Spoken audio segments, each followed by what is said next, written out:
Please like and subscribe and share.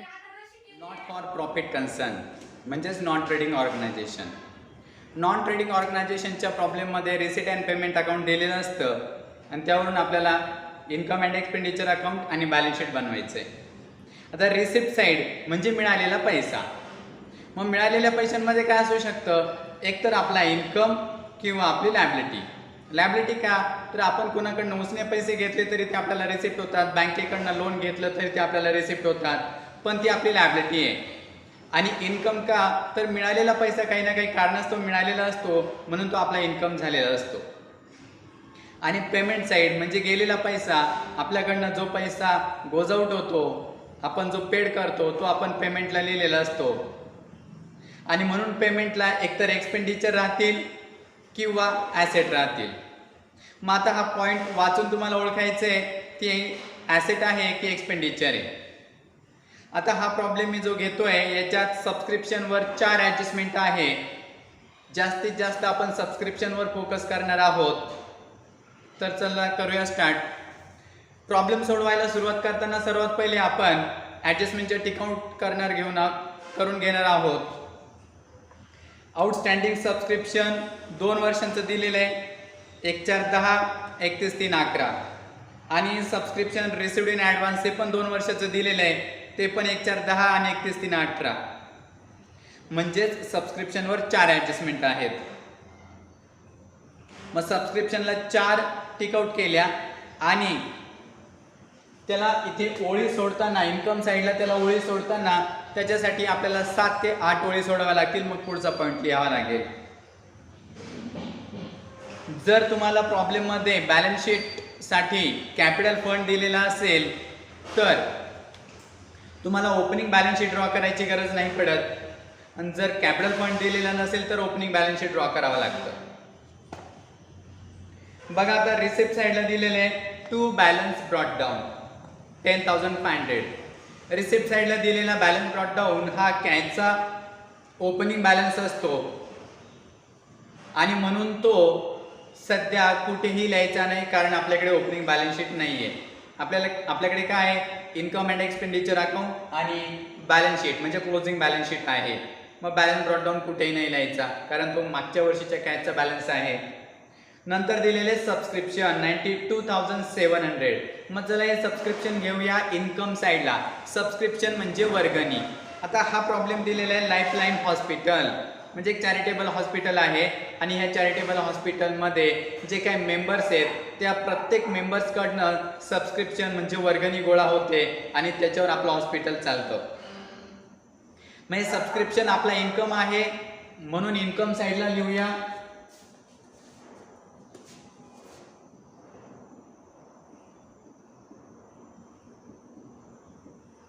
Bye subscription 92,700. Next entrance fees. Entrance fees receipt साईडला आहे, तो पण आपला इन्कम आहे आणि म्हणून त्याला पण इन्कम साईडला घ्या.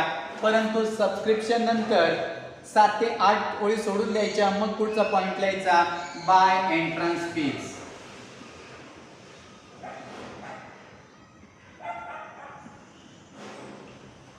एंट्रन्स फीची अमाऊंट आहे 1,100.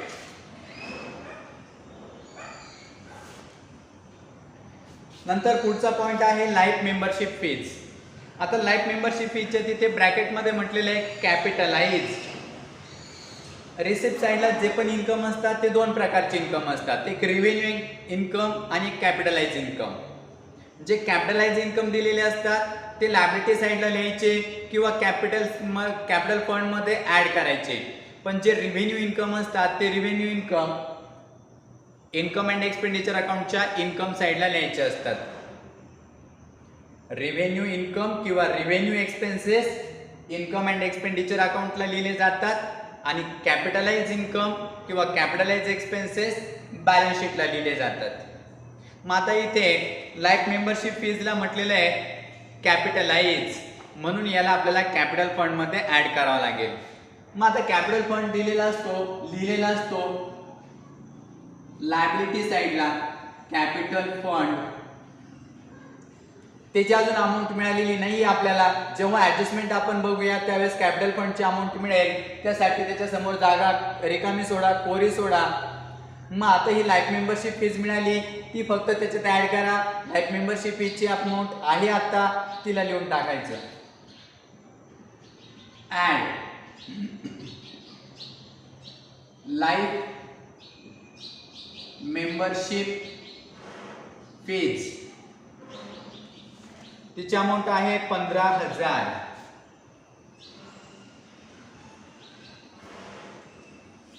नंतर पुढचा पॉइंट आहे sale of old newspaper. Old newspaper आपण सेल केले.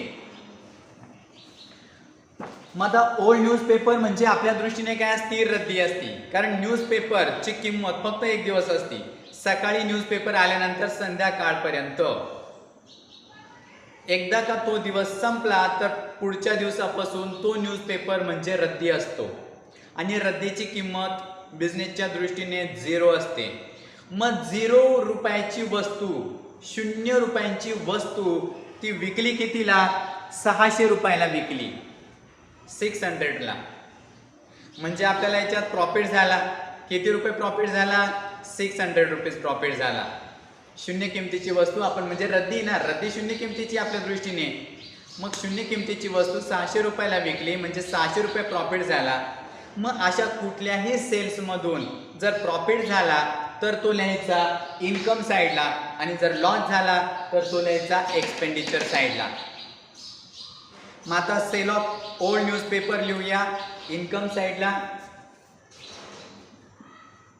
Bye sale of old newspaper, amount आहे 600. Next point donation for building fund 1,20,000. बघा मी मग सांगितलं रिसिप्ट साईडला एकतर लायबिलिटी असतील किंवा इन्कम असेल. मग आता इथं आलंय donation for building fund. Donation कुठल्याही रिझनसाठी मिळालेलं असेल, काहीही कारणासाठी डोनेशन मिळालेलं असेल तर ती डोनेशन आपली लायबिलिटी असते. मग आता डोनेशन हे बिल्डिंग फंडसाठी आहे म्हणजे ते डोनेशन आपल्याला बिल्डिंगसाठीच खर्च करावं लागेल. म्हणजे त्या डोनेशन समोर जे पण नाव दिलेलं असेल त्या नावासाठी किंवा त्याच गोष्टीसाठी ते डोनेशन आपल्याला खर्च करावं लागतं, म्हणून ती आपली लायबिलिटी आहे. मग आता इथं डोनेशन फॉर बिल्डिंग फंड म्हटलेलं आहे म्हणजे ती लायबिलिटी आहे, म्हणून लायबिलिटी साईडला आपण त्याची पोस्टिंग करूया. म्हणजे हे बिल्डिंग फंड मध्ये ऍड करावं लागेल. मग आता लायबिलिटी साईडला कॅपिटल फंडासाठी अजून 2-3 ओळी सोडून द्यायच्या. मग इथे लिहायचं बिल्डिंग फंड. आता बिल्डिंग फंड मिळालेला नाही अजून आपल्याला, तो पण ऍडजस्टमेंट मधून मिळणार आहे, म्हणून त्याच्या समोरची जागा रिकामी सोडून द्यायची, कोरी सोडून द्यायची.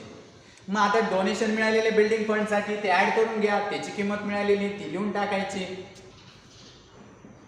Add donation 1,20,000, 1,20,000 donation. मग जेव्हा बिल्डिंग फंडची अमाऊंट मिळेल त्यावेळेस बिल्डिंग फंड आणि हे डोनेशनची आलेली अमाऊंट टोटल आपण आउटरला घेऊया. तुर्तास आपण डोनेशन देऊन टाकलं.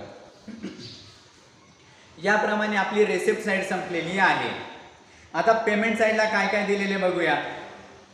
पेमेंट साईडला एकतर एक्सपेन्सेस राहतील किंवा ॲसेट राहतील. मग आता पॉईंट वाचून आपल्याला समजेल किती ॲसेट आहे की एक्सपेन्सेस आहे. काय पॉईंट आहे पहिला, फर्निचर. फर्निचर आहे 22,000, 22,000 रुपयाचं फर्निचर. आता फर्निचर ही आपली ॲसेट आहे, त्यातही ती फिक्स ॲसेट आहे. मग कोणतीही ॲसेट पेमेंट साईडला काय येते, म्हणजे त्या ॲसेटसाठी आपण पेमेंट केलं, पैसे पेड केले. का बरं पैसे पेड केले त्या ॲसेटसाठी, म्हणजे ती ॲसेट आपण परचेस केली. ती ॲसेट काय केली, आपण परचेस केली, म्हणून ती पेमेंटला आली. मग ॲसेट जर आपण परचेस केली, खरेदी केली, म्हणजे आपल्याकडे ॲसेट येणार. मग जर आपल्याकडे ॲसेट आली तर आपल्या ॲसेट्स वाढतील ना, म्हणून आपल्याला ॲसेटमध्ये परचेस केलेलं फर्निचर ॲड करायचं असतं. पेमेंट साईडला ॲसेट परचेस केल्यामुळे येते आणि परचेस केल्यामुळे आपले ॲसेट वाढतात, म्हणून बॅलन्स शीटच्या ॲसेट साईडला पेमेंटच्या ॲसेट ॲड करायच्या. मग इथं लिहूया फर्निचर. फर्निचरचा इथे ओपनिंग बॅलन्स दिलेला नाहीये किंवा अजून मिळाला नाहीये. मिळाला ॲडजस्टमेंट मधून तर लिहायचा. आता इथे पेमेंट साईडला फर्निचर दिलेले आहे म्हणजे ते आपण परचेस केलेले आहे. फर्निचरच्या समोर जागा रिकामी सोडली कशासाठी? जर ॲडजस्टमेंट मध्ये फर्निचरचा ओपनिंग बॅलन्स दिला तर तो आपल्याला इथे लिहायचा आहे. सध्या आपल्याला पेमेंट साईडला फर्निचर दिलेलं आहे म्हणजे ते आपण परचेस केलेलं आहे, म्हणून ते इथं ॲड करा. Add purchase. अमाऊंट आहे 22,000.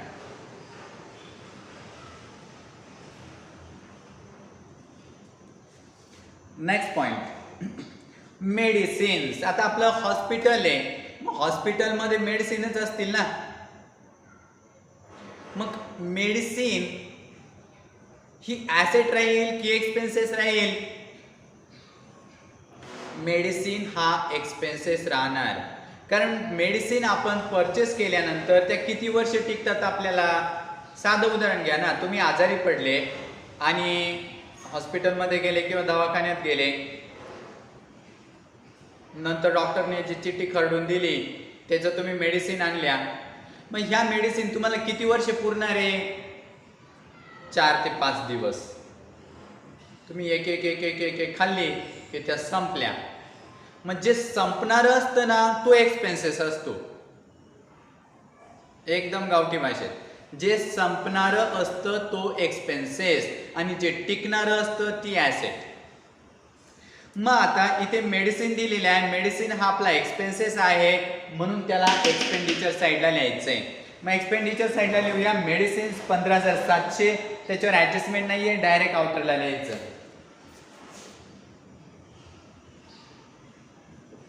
टू मेडिसिन्स 15,700, 15,700 रुपये.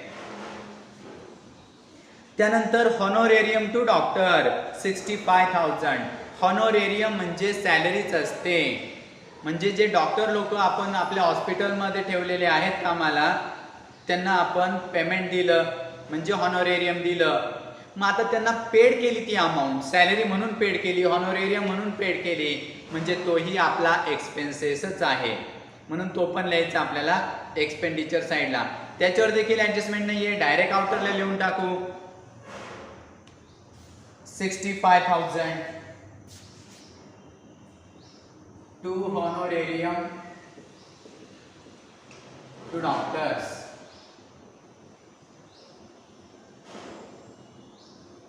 $65,000.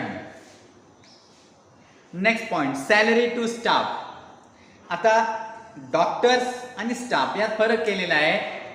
डॉक्टरच्या व्यतिरिक्त जो काही स्टाफ आहे आपल्याकडे, अकाउंटंट असेल, लिपिक असेल, काहीतरी वर्क करणारे असतील हॉस्पिटलमध्ये, ऑफिशियल वर्क, त्यांना स्टाफ म्हटलेलं आहे. त्यांना जी सॅलरी दिली ती सॅलरी सुद्धा आपला एक्सपेन्सेस आहे आणि ती सॅलरी आहे 18,000 रुपये. तो पण आपला एक्सपेन्सेस असल्यामुळे एक्सपेंडिचर साईडला ॲडजस्टमेंट नाही आहे, डायरेक्ट आउटरला लिहूया. To salary to staff 18,000. Next point, sundry expenses. Sundry expenses म्हणजे किरकोळ खर्च, जे छोटे मोठे खर्च होतात त्याला आपण असं स्पेसिफिक नाव देऊ शकत नाही.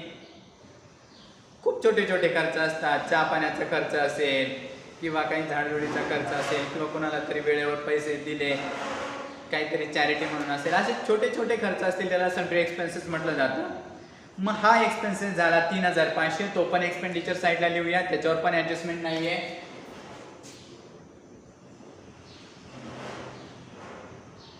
To sundry expenses 6,500.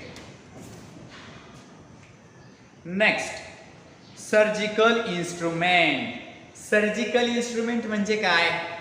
Surgery, surgical. Surgery म्हणजे कापाकापी, ऑपरेशन करणे म्हणजे सर्जरी करणे. आणि त्या सर्जरीसाठी जे इन्स्ट्रुमेंट लागतात, इन्स्ट्रुमेंट म्हणजे साहित्य. मग त्यासाठी जे साहित्य लागेल त्याला म्हणतात सर्जिकल इन्स्ट्रुमेंट.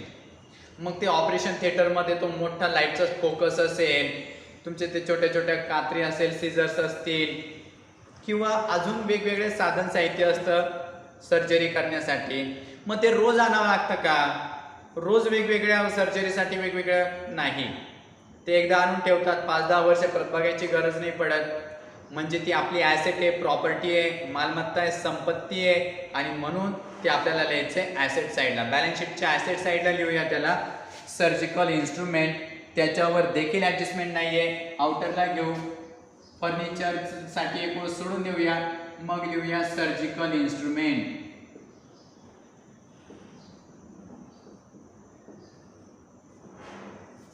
सर्जिकल इन्स्ट्रुमेंटचा जर ओपनिंग बॅलन्स दिला असता तर तो आपण इथं लिहिला असता. आता पेमेंट साईडला सर्जिकल इन्स्ट्रुमेंट आलंय म्हणजे पेमेंट साईडला ॲसेट आली, म्हणजे ती आपण परचेस केलेली आहे, म्हणून इथे ॲड परचेसेस. अमाऊंट आहे सर्जिकल इन्स्ट्रुमेंट परचेस केल्याची 51,500.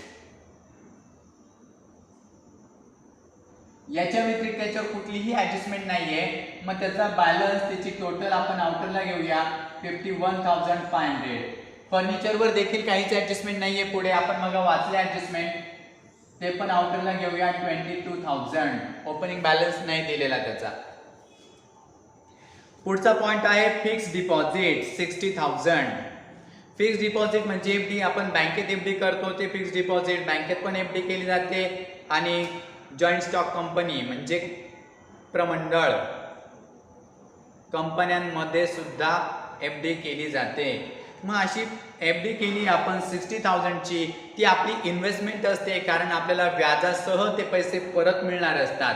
म्हणून एफडी ही आपली इन्व्हेस्टमेंट आहे आणि इन्व्हेस्टमेंट म्हणजेच ॲसेट, म्हणून त्याला आपल्याला ॲसेट साईडला लिहावं लागेल. मग ॲसेटला घ्या fix deposit.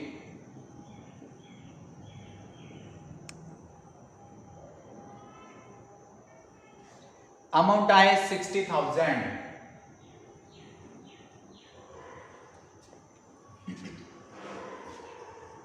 Next point, balance carried down 4,200. Balance carried down.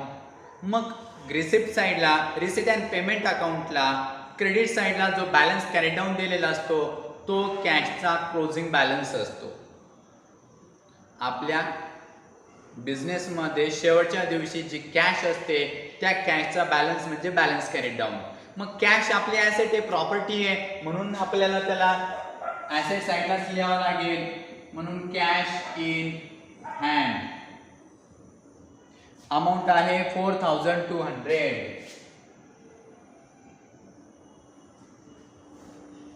याप्रमाणे रिसिट अँड पेमेंट अकाउंटची पोस्टिंग झाली. आता आपण ॲडजस्टमेंट बघूया. आता बघा, रिसिट अँड पेमेंट अकाउंटला आपल्याला फॉर द इयर एंडेड दिलेलं होतं 31/3/2011, 31 मार्च 2011. म्हणून आपण वरती तारीख लिहिलेली बॅलन्स शीट ॲज ऑन 31/3/11. इथं पण लिहिलेली 31/3/11. म्हणजे 31/3/11 हे आपलं करंट इयर आहे, चालू वर्ष आहे. आणि 1/4/10 हे मागचं वर्ष असणार. मग आता त्या पद्धतीने आपण बॅलन्सेस बघूया, पुढची ॲडजस्टमेंट बघूया. पुढे दिलेलं आहे ॲडिशनल इन्फॉर्मेशन. बघा ती ॲडजस्टमेंट मी इथं लिहिलेली आहे, ॲडिशनल इन्फॉर्मेशन. आता ॲडिशनल इन्फॉर्मेशन मध्ये याप्रमाणे टेबल दिलेला आहे. या टेबलमध्ये इकडे पर्टिक्युलर्स म्हणजे काही तपशील दिलेले आणि इकडे 2 डेट्स दिलेले आहेत, 1 एप्रिल 2010 आणि इकडे 31 मार्च 2011. मग 1/4/10 ला जे बॅलन्सेस दिलेले आहेत हे सर्व बॅलन्सेस मागच्या वर्षाचे असणार, प्रिव्हियस इयरचे, लास्ट इयरचे. आणि 31/3/11 जे बॅलन्सेस दिलेले आहेत ते चालू वर्षाचे बॅलन्सेस आहेत. मग त्याच्यावरून ठरवायचं आपल्याला त्या ॲडजस्टमेंटचे काय इफेक्ट द्यायचे. बघा, आउटस्टँडिंग सबस्क्रिप्शन दिलेलं आहे. पहिली ॲडजस्टमेंट आली याच्यामध्ये आउटस्टँडिंग सबस्क्रिप्शन. आउटस्टँडिंग म्हणजे बाकी असणे. मग आता आउटस्टँडिंग सबस्क्रिप्शनचा 1/4/10चा बॅलन्स दिलेला आहे 8,800. मी इतक्यातच सांगितलं 1/4/10चा बॅलन्स हा केव्हाचा बॅलन्स आहे आपला, लास्ट इयरचा म्हणजे मागच्या वर्षीचा. याचा अर्थ हे आउटस्टँडिंग सबस्क्रिप्शन 8,800 जे आहेत हे केव्हाचे आउटस्टँडिंग आहे, मागच्या वर्षीचे आउटस्टँडिंग आहे. सबस्क्रिप्शन जे आउटस्टँडिंग आहे 1/4/10 म्हणजे मागच्या वर्षी ते आउटस्टँडिंग होते. मग आता मागच्या वर्षी आउटस्टँडिंग होते ते आता या वर्षी पण आउटस्टँडिंग राहतील का, नाही. मागच्या वर्षीचे आउटस्टँडिंग हे करंट इयर मध्ये मिळतात. मागच्या वर्षीचे आउटस्टँडिंग हे करंट इयर मध्ये म्हणजे चालू वर्षात रिसिव्ड होतात, मिळतात.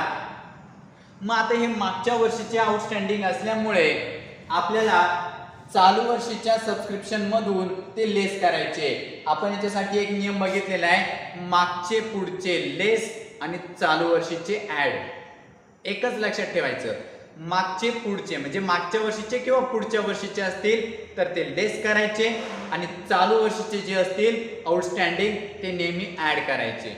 मग आता हे आउटस्टँडिंग मागच्या वर्षीचे आहे म्हणून आपण इन्कम मधून त्याला लेस करणार.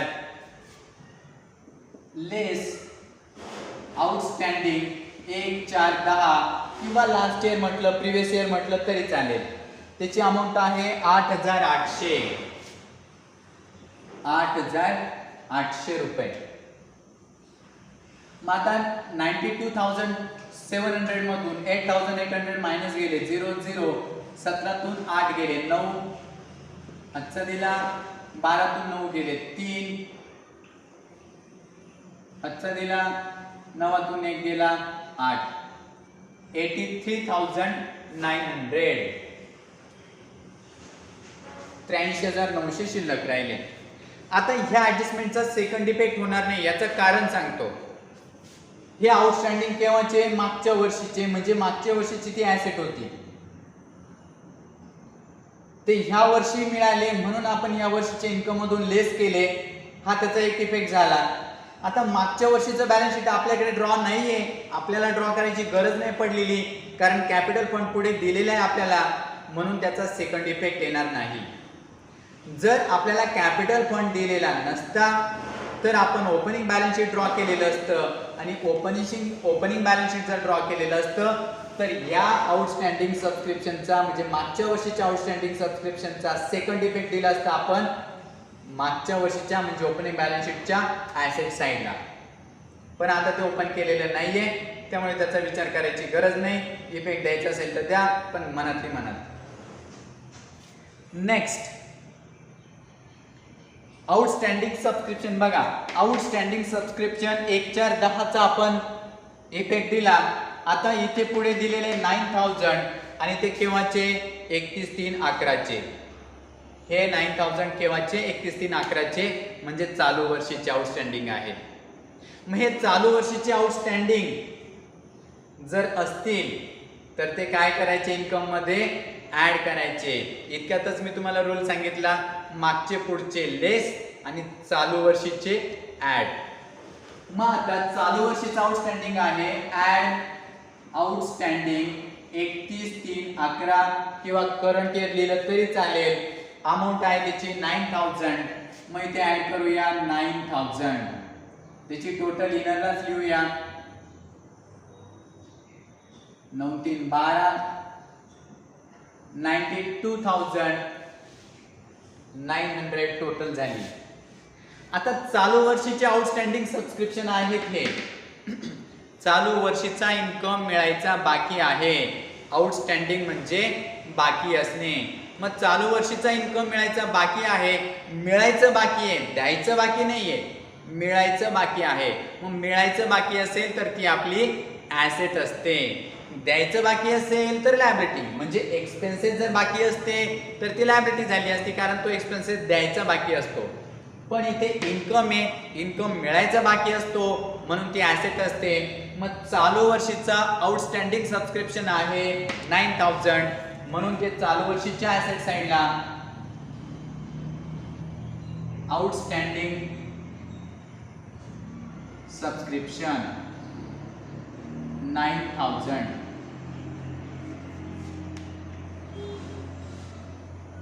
हे म्हटलं आउटस्टँडिंग सबस्क्रिप्शन 2 होते, एक आपण लेस केलं, एक ऍड केलं, करंट इयरचा ऍड केलं आणि म्हणून करंट इयरचाच सेकंड इफेक्ट दिला, लास्ट इयरचा सेकंड इफेक्ट दिलेला नाही.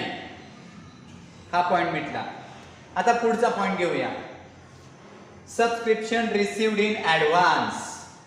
कोणताही इन्कम कधी कधी आपल्याला ऍडव्हान्स मिळतो, पुढच्या वर्षीचे पैसे आधीच मिळतात.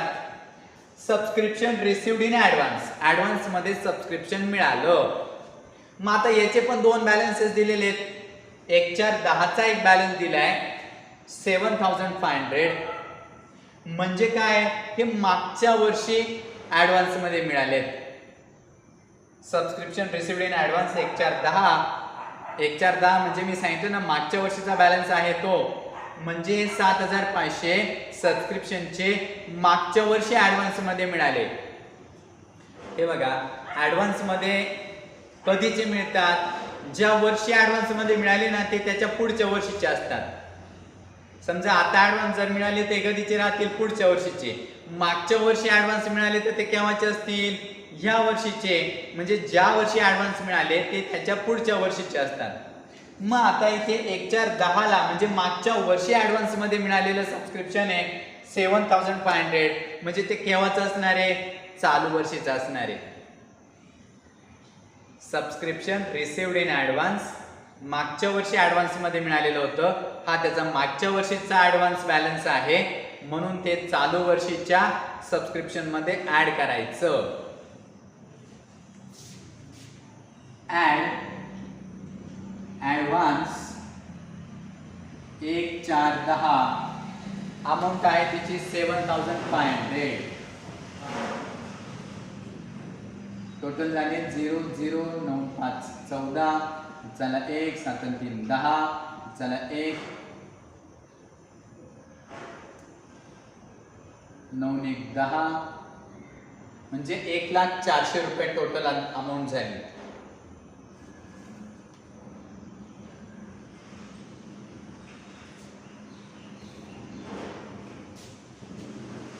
मागच्या वर्षी जर ऍडव्हान्स मध्ये मिळालेलं असेल तर ते ह्या वर्षीच्या इन्कम मध्ये ऍड करायचं.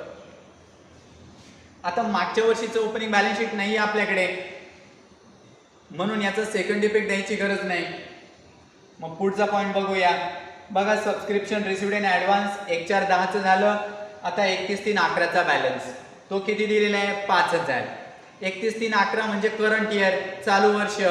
मग चालू वर्षामध्ये 5,000 रुपये आपल्याला ऍडव्हान्स मध्ये मिळाले.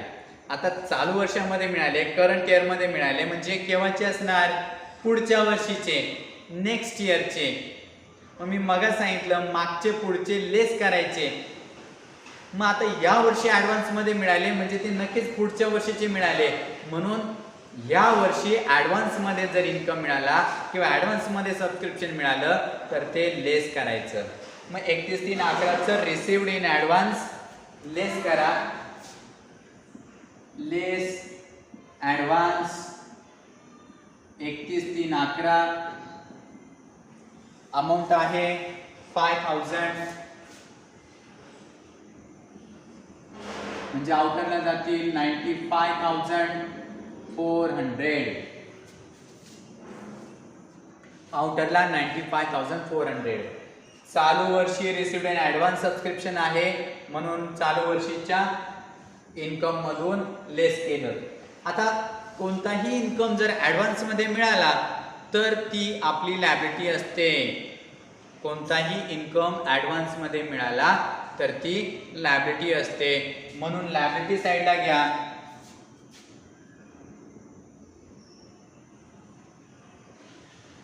Advance subscription 5,000.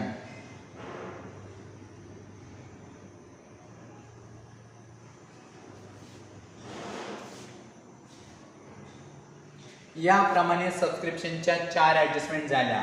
Outstanding subscription 2 balances दिलेले होते. Subscription received in advance 2 balance दिलेले होते. ह्या सर्व ॲडजस्टमेंट आपण केल्यात. आता पुढे बघा बिल्डिंगच्या 2 अमाऊंट दिलेल्या आहे. 1,4,10चा पण बॅलन्स दिलेला आहे, 31,3,11चा पण बॅलन्स दिलेला आहे. आता बिल्डिंगचा दोन्ही ठिकाणी बॅलन्स सेम आहे, म्हणजे 1,4,10ला पण 11,000 बिल्डिंग आहे आणि 31,3,11ला पण 11 लाख बिल्डिंगची अमाऊंट आहे. म्हणजे त्याच्यात कोणत्याही प्रकारचा चेंज झालेला नाहीये आणि पेमेंटला पण बिल्डिंग आलेली नाहीये जेणेकरून ऍड होईल.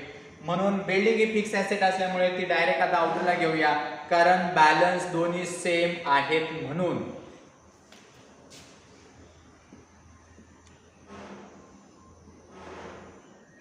बिल्डिंग 11 लाख.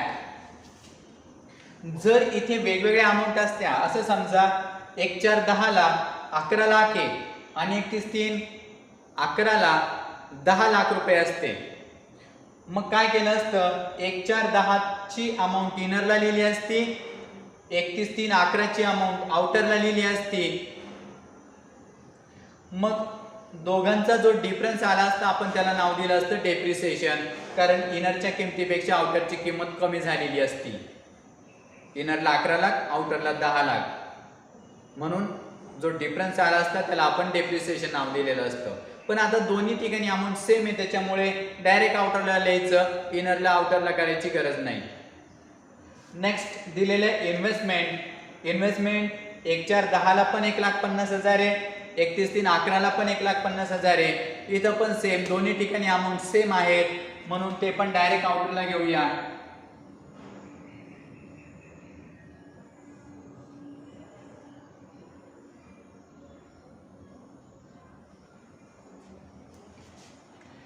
नंतर पुढे दिलेले कॅपिटल फंड दिलेले 8,61,800. कॅपिटल फंडचा हा ओपनिंग बॅलन्स दिलेला आहे का, तर 1,4,10च्या कॉलम मध्ये आहे. कॅपिटल फंड म्हणजे हा त्याचा ओपनिंग बॅलन्स आहे आणि आपल्याला इथे बॅलन्स शीटला लिहायला पण ओपनिंगच बॅलन्स पाहिजे असतो. मग इथे 8,61,800 आहे, तो लिहूया इथे इनरला 8,61,800. आपण मग कॅपिटल फंड लिहिल्यानंतर त्याच्यासाठी जागा कोरी सोडून दिली होती. मग आता तिथे ही अमाऊंट आली, ती अमाऊंट लिहून घेतली. मग आपण लाईफ मेंबरशिप फीस ऍड केलेली होती. मग आता अमाऊंट आली कॅपिटल फंडची, आता ऍड करून घेऊया. 8 जसंच्या तसं, 5 आणि 1 6, 6 आणि 1 7 आणि इथे 8,76,800 टोटल झाली. कॅपिटल फंडामध्ये लाईफ मेंबरशिप फीज ऍड केली. नंतर पुढे दिलेला आहे बिल्डिंग फंडची अमाऊंट आहे 4 लाख. कधी 1,4,10 म्हणजे हा बिल्डिंग फंडचा ओपनिंग बॅलन्स आहे. मग हा बिल्डिंग फंड, कोणताही फंड ही आपली लायबिलिटी असते. कोणताही फंड असो, कोणताही रिझर्व असो, ती आपली लायबिलिटी असते, कारण आपल्याला त्या रिझनसाठी ते खर्च करायचे आहे. मग बिल्डिंग फंडासाठी 4 लाख रुपये दिलेले 1,4,10ला, म्हणजे तो बिल्डिंग फंडचा ओपनिंग बॅलन्स आहे. मग लायबिलिटी साईडला आपण मग बिल्डिंग फंड नाव लिहून ठेवलेलं होतं, पण त्याच्या समोर जागा कोरी सोडलेली होती, कारण आपल्याला माहिती होतं ऍडजस्टमेंट मध्ये त्याचा ओपनिंग बॅलन्स मिळणार आहे. मग त्याचा ओपनिंग बॅलन्स इथे लिहून घ्यायचा 4 लाख. मग आता आपल्याला डोनेशन पण बिल्डिंग फंड साठी मिळालेलं होतं आणि ते आपण इथे ऍड करून ठेवलेलं आहे. Add donation 1,20,000. मग आता बिल्डिंग फंडची अमाऊंट मिळाली 4 लाख, इथे 1,20,000, असे टोटल घेऊया आउटरला 5,20,000. मग आउटरला जातील 5,20,000. बस झालं ऍडजस्टमेंट, आणि याच्या व्यतिरिक्त काही ऍडजस्टमेंट पण नाहीये. मग आता काय करायचं, क्लोज करायचं. पहिले income and expenditure account close करूया, बघूया त्याची कोणती साईड मोठी आहे.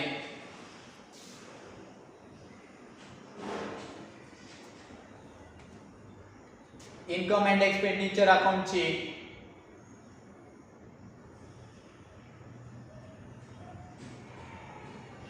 डेबिट साइड मोठी वाटते, 65, 75, 90. डेबिट साइड मोठी आहे. टोटल आहे त्याची 1,02,200.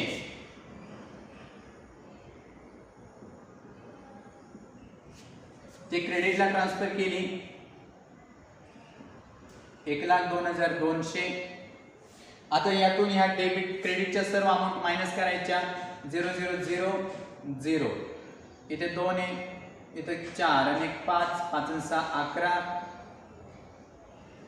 2तून 1 गेला 1. आता इथे 5 आणि 1 6 आणि 1 7. 12तून 7 गेले 5.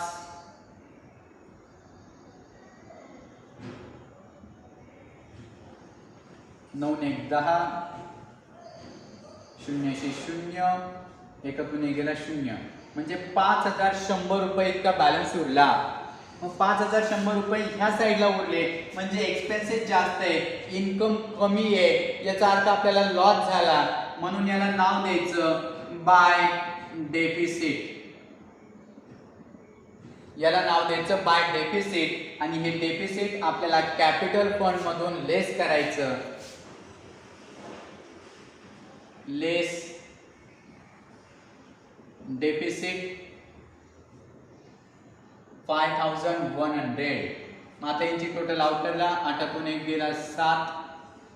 7तून 5 गेले 1 आणि 87 जसेचे तसे म्हणजे 8,71,700 इतकं कॅपिटल फंड आउटरला आला. मग आता आपल्याला बॅलन्स शीट क्लोज करायचं. बघूया दोन्ही साईड सारख्या जर आल्या म्हणजे टॅली म्हणजे बरोबर.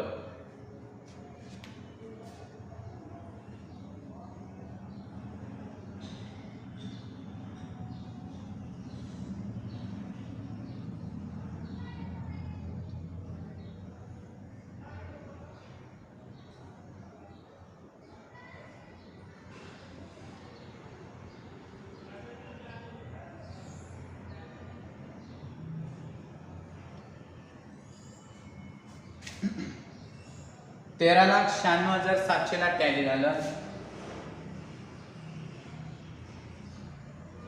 तर याप्रमाणे नॉट फॉर प्रॉफिट कन्सर्नचा प्रॉब्लेम आपल्याला सॉल्व्ह करायचा होता. तो झाला. थँक्यू.